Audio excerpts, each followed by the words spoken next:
అనంతపురం జిల్లా రాయదుర్గం పట్టణంలో కొలువైన శ్రీ ప్రసన్న వెంకటరమణ స్వామి బ్రహ్మ రథోత్సవం సోమవారం అంగరంగ వైభవంగా జరిగింది.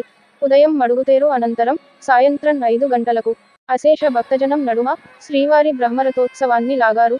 వినాయక సర్కిల్ వద్ద నుంచి బళ్ళారి రోడ్డు బొడ్డురాయి వరకు లాగి తిరిగి తేరుబజారు వరకు చేర్చారు.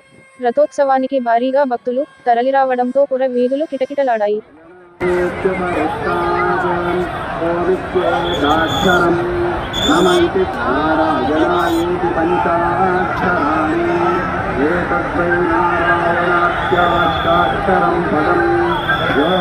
నారాయణ